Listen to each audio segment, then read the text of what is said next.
पोल्तू की नई वाइफ ने कराया पिशीमुनी से घर के काम। पोल्तू के उड़े होश। जी हाँ दोस्तों, आपने सही सुना। जिस दिन से बड़े घर की छोटी बहू हमारी आहना ने नौकरी की दहलीज लांघी थी, तब से हवेली का हर कोना मानो किसी तिलिस्म से बंद गया था।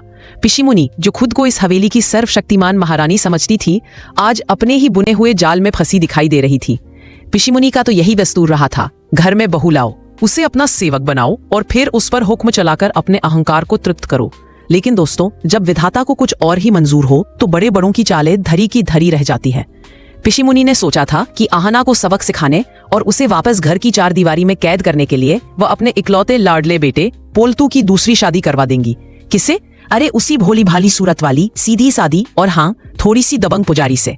पोल्तू की नई पत्नी, जिसे पिशीमुनी ने अपनी सेवा टहल और हाँ में हाँ मिलाने वाली दासी के रूप में लाया था, उसी ने अब अपनी सासू माँ पर हुक्म चलाना शुरू कर दिया था। पोल्तू तो बस आंखें फाड़ कर ये सारा नजारा देख रहा था। उसके सपने धरे के धरे रह गए थे।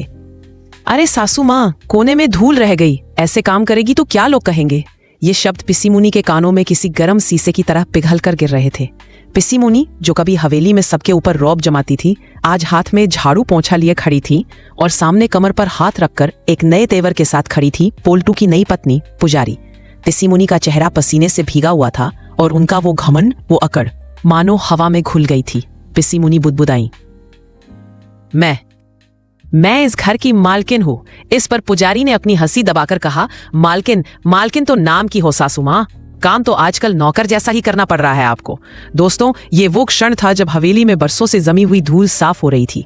और हाँ, ये धूल सिर्फ फर्श पर नहीं थी, बल्कि पिशीमुनी के घमंडी दिमाग पर भी थी। पोल्तू, जो कोने में खड़ा आंखें फाड़कर यह सब देख रहा था, उसके पैरों तले जमीन खिसक चुकी थी। वह तो यही सोचकर दूसरी शादी के लिए राजी हुआ था कि आहना पर दबाव पड़ेगा और वह घर लौट आएगी और साथ ही उसकी दूसरी पत्नी उसकी सेवा करेगी। लेकिन यहाँ तो खेल ही पलट गया था। उसकी नई पत्नी, जिसे उसने अपनी मर्जी से हाँ भरवाई थी, आज उसकी माँ से बर्तन धुलवाने का हुक्म दे रही थी। पोल्तू, खड़े क्या देख रहे हो? अपनी माँ से बर्तन धुलवाओ जल्दी। पुजारी की इस गर्जना से पूरा घर गूंज उठा था। और हाँ, हॉल में खड़ी आहना, मंजली बहू पारो और बाकी दो बहुएं मीता और शीला अपनी चाय की चुस्की के साथ ठहाके लगाकर हंस रही थी। यह दृश्य पोल्तू के लिए किसी भयानक सपने से कम नहीं था। उसके उड़े हुए होश अब शायद वापस आने वाले भी नहीं थे। दोस्तों, इस पूरे तांडव के पीछे एक बहुत बड़ी चाल थी, एक ऐसा मास्टर प्लान जिसे आहना और हवेली की बाकी बहुओं ने मिलकर बुना था। असल में जब से आहना ने नौकरी शुरू की थी, पिशीमुनी का अत्याचार और भी बढ़ गया था। उन्होंने पोल्तू की दूसरी शादी का फरमान सुनाया ताकि आहना पर चौतरफा दबाव डाला जा सके। लेकिन दोस्तों, आहना तो बड़े घर की छोटी बहू है। उसने हार मानने की बजाय इस चुनौती को एक अवसर में बदल दिया। उसने बाकी बहुओं को समझाया कि पिशीमुनी की सोच सिर्फ आहना को ही नहीं, बल्कि हवेली की हर महिला को जकड़ कर रखी है। उसने उन्हें एकजुट किया और पोल्तू की नई पत्नी पुजारी को भी अपने पाले में कर लिया। जी हाँ, पुजारी, जो दिखने में भोली थी, असल में वह पिशीमुनी और पोल्तू की सोच को समझ चुकी थी। आहना ने उसे विश्वास दिलाया कि अगर वह उनके साथ मिलकर काम करेगी तो सिर्फ आहना ही नहीं, बल्कि वह खुद भी इस दमनकारी परिवार से आजादी पा सकेगी।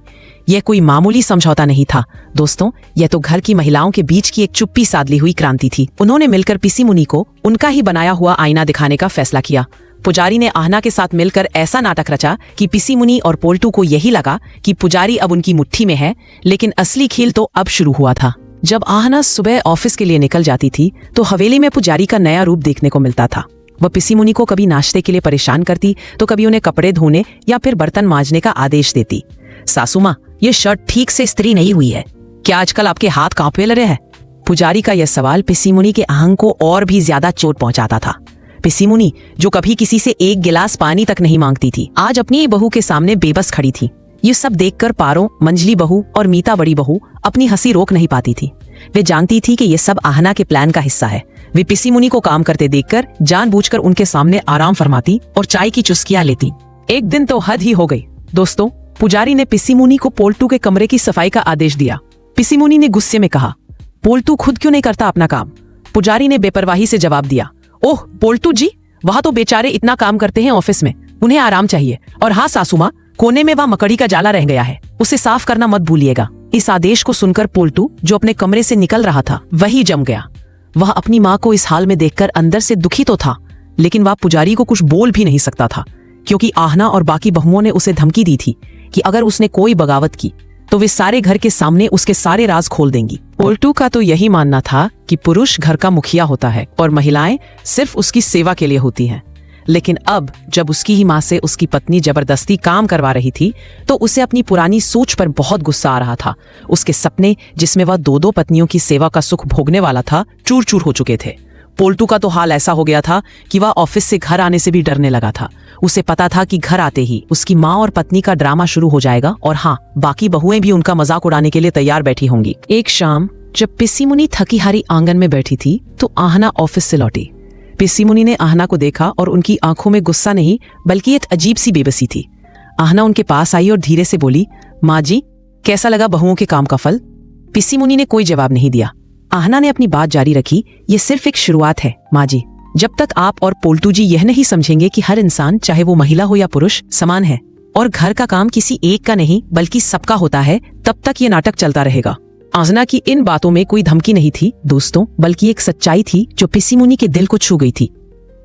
ये सब सिर्फ पिस्सी मुनी को सबक सिखाने के लिए नहीं था दोस्तों, इसका एक और बड़ा कारण था। आहना को ऑफिस में घेरने की पोल्टू और पिस्सी मुनी की नई साजिश। पिस्सी मुनी ने पोल्टू को उकसाया था कि वह आहना के ऑफिस में ऐसा माहौल बना दे कि वह तंग आकर नौकरी छोड़ दे। लेकिन इधर घर में पुजारी और बाकी बहुओं ने जो माहौल बनाया था, उससे पोल्टू इतना परेशान हो गया कि वह ऑफिस में ठीक से ध्यान ही नहीं दे पाया। उसका सारा ध्यान घर के ड्रामे पर लगा रहा और वह आहना को तंग करने की अपनी सारी कोशिशों में नाकाम रहा। दोस्तों, ये कहानी बड़े घर की छोटी बहू की सिर्फ एक चाल नहीं है, बल्कि ये उस बड़े बदलाव की आहट है जो अब ठाकुर हवेली में आने वाला है। पिस्सी मुनी का अहंकार टूटा है, पोल्टू के होश उड़े हैं और हवेली की बाकी बहुएं अब अपनी आजादी की सांस ले रही हैं। सवाल ये है कि क्या पिस्सी मुनी और पोल्टू अपनी गलती मानकर सुधरेंगे या फिर आहना और उसकी टीम को कोई नई जंग लड़नी पड़ेगी? यह तो वक्त ही बताएगा। लेकिन हाँ, एक बात तो तय है, बड़े घर की छोटी बहू आहना ने सबको ये दिखा दिया है कि औरत सिर्फ घर संभालने के लिए नहीं बनी है, बल्कि वो अपनी आजादी और सम्मान के लिए लड़ना भी जानती है। और इस लड़ाई में अब वो अकेली नहीं है, वह अब बाकी बहुओं के साथ मिलकर एक नया इतिहास रच रही है। आज के एपिसोड में बस इतना ही। कमेंट में बताइए ये स्टोरी कैसा लगा।